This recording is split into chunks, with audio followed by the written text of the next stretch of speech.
The key's on the desk. Would you mind? I'm afraid that's gone too. Oh. No need for alarm. I'm sure we'll get this situation under control soon. Oh, good. I'm the headmaster, Richard Nixon.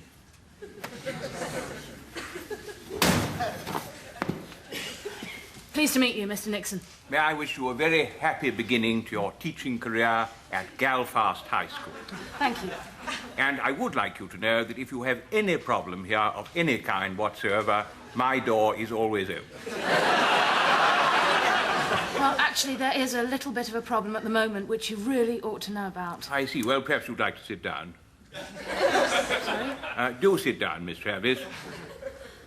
Right, yes. And I'll take a seat, too. Sorry about the cupboard. Now, I'm a little puzzled about you being a teacher. We haven't actually got a vacancy. Well, I'm afraid there's some rather bad news about Mr. Humphrey. Now, look, Mr. Humphrey is a personal friend of mine. I'm perfectly well aware that certain members of the staff want him replaced. Well, I do not. No, this isn't about that. I want it understood that I am sick of all this endless plotting. Look, This is Slat's doing, isn't it? He's been trying to get rid of Humphrey for years. I'm afraid the situation is a little more final. Look, just after I arrived, I was talking to Mr. Slat and the secretary, and we discovered that Mr. Humphrey... We had rather hoped that you might tell the headmaster about Mr. Humphrey rather than one of our cupboards, though naturally I appreciate your thoroughness. I am telling the headmaster. No, I think you'll find that's just a drawing. He's in the cupboard. Oh, in the cupboard, of course. Mr. Nixon, tell him. So, he's not under the desk this time, then. Mr. Nixon, would you tell Mr. Slat that you're in the cupboard? Mr. Nixon? Mr. Nixon!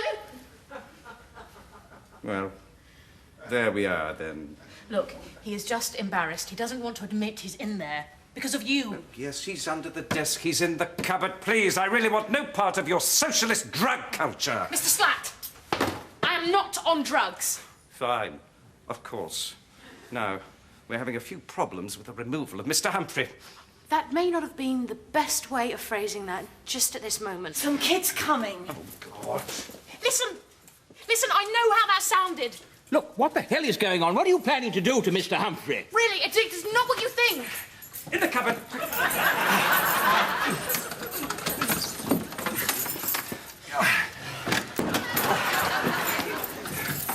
Right. School break in 5 minutes.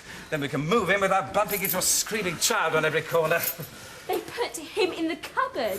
What are you doing here? They've all followed us. Oh, for God's sake. Look, there's something about the cupboard situation you really ought to know. Look after this lot, will you? No, listen. Later, things to do. Right, you lot, sit down, be quiet. Come on, nothing to worry about. Sit down. Come on, in you come.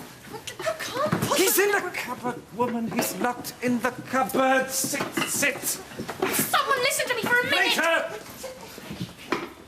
Miss, Mr. Humphrey's in that cupboard, isn't he? And he's dead. Look, you all just sit there, okay? You all sit there, and you'll be fine.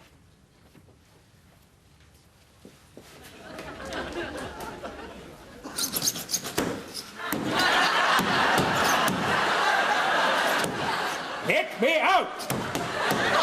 Let me out, or someone is going to suffer for this. Damn it, there's a dead man in here! After the doctor, you find out what family we should be contacting. Sorry, Mrs. Thompson, he'll be with you in a moment. You're remembering about the rat in the water tank, aren't you? Later.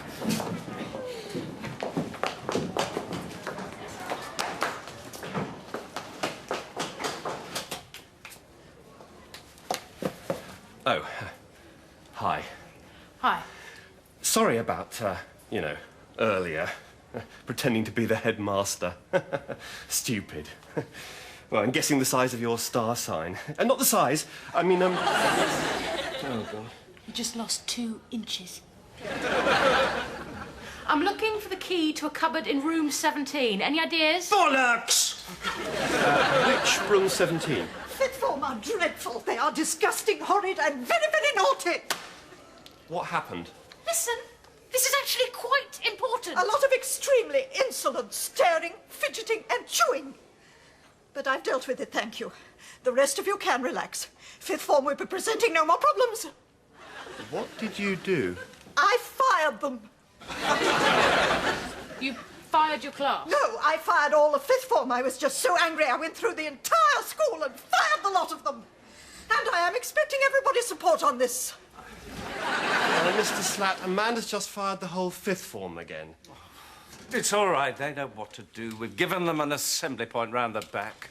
Right, everybody, listen for a moment. I just get no support from this staff whatsoever. Dickhead! Miss Travis, this is Mr. Carkdale. Obviously, you'll be seeing quite a lot of each other. Why? He's the head of English. Great. Right, everyone. Spot of sad news. Where's she going? Oh, excuse me. I'm looking for someone. Well, maybe you should speak to the secretary. Problem, love? Oh, I'm looking for Mr. Humphrey. I'm his neighbour. He didn't come home last night, and I'm a little bit worried. He hasn't been keeping well. No, quite. Is he all right? Well, not absolutely, no. Maybe you should speak to Mr. Slat. Mr. Slat, it's for you. Look, I know you've been waiting all morning, but I really have more important things to deal with right now than the water supply. For goodness sake, one drowned rodent.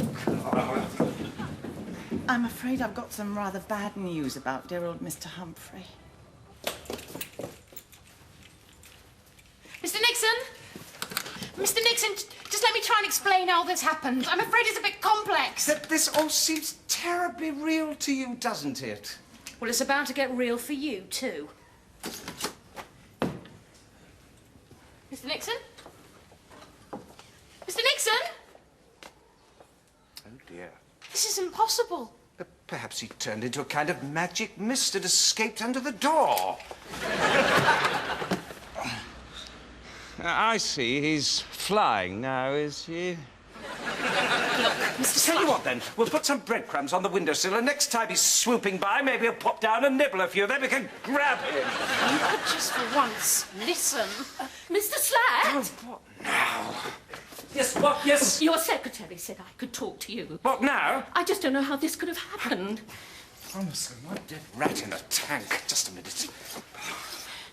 Just lying there all that time, dead. Yes, I know. A small oversight on the part of the cleaning staff. What? They're terribly sorry about the whole thing. Mr. Slat, I want to know how he died. Well, he drowned. Drowned? Well, obviously. Frankly, I'm rather surprised you're quite so interested. Does it matter? I mean, surely the main thing is he's no longer poisoning the pupils' water supply. I mean, I appreciate it was our fault. We should have noticed he was missing from the science department. Well, why was he in the science department? Well, I don't know precisely. I imagine they were doing kind of experiments on him. What kind of place is this? I'm sorry. Oh! Oh! Oh!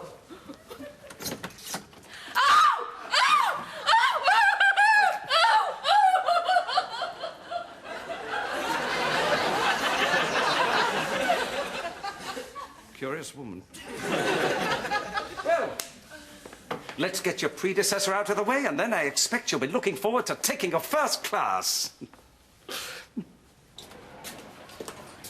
So, how was your first day? Kids were fine. Shame about the teachers. Well, look on the bright side. Every working day, the rest of your teaching career gets shorter. What does that remind you of? Really tough to talk to. Yeah, but worth it in the end. You reckon? No, but you do. Miss Travis! You don't mind if I walk you to your car, do you? Would it matter if I did?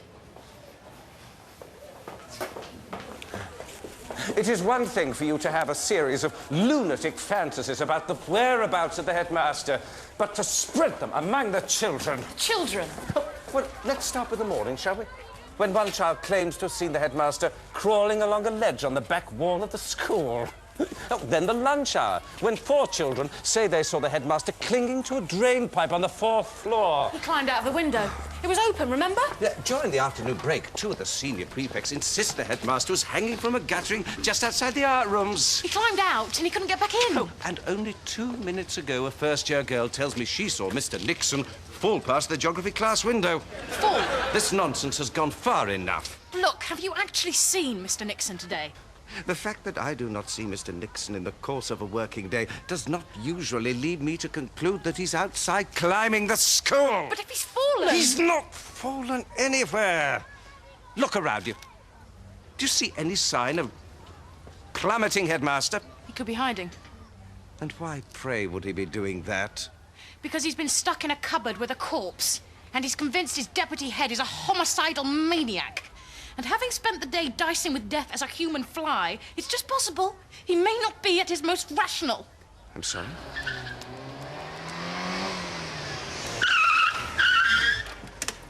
That's him. That's who I was talking to. These are some friends of Mr. Humphrey's.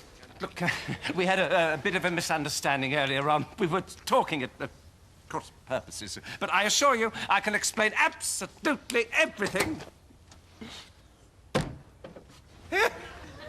Please, don't kill me. Well, go on, then. Right then, settle down, be quiet. As some of you may know, Mr. Humphrey of the English department has died, which is, of course, terribly sad. I'm confident, however, that our school will struggle on past this tragic incident as if absolutely nothing had happened of any consequence whatsoever and forget about the whole thing. I know that Galfast High will carry on down the fast track to academic excellence exactly as it did before and exactly as Mr. Humphrey would have wanted.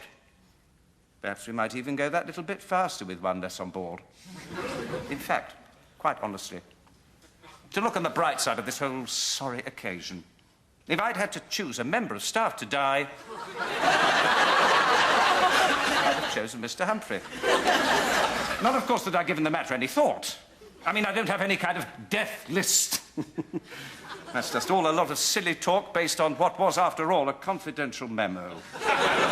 Anyway, on a personal note, I've had a lot of people over the last couple of days complaining that Mr. Humphrey was nothing but a hopelessly incompetent, incredibly fat, malingering old duffer. Well, what I say to these people is, he's been well punished for it. Not that his death was any form of official punishment, I can assure you of that. I didn't kill Mr. Humphrey. That's no part of my duties here. No. If anyone punished him for the generally low standard of his work, it was our Lord. Although, obviously, I'm not suggesting that God is stalking the corridors of Galfast High, killing inefficient teachers. Though perhaps if I was in the art department, I wouldn't be so confident. I'll say no more. Anyway, Mr. Humphrey will be buried on the 15th. Cremated. What, all of him? We'll be there all day.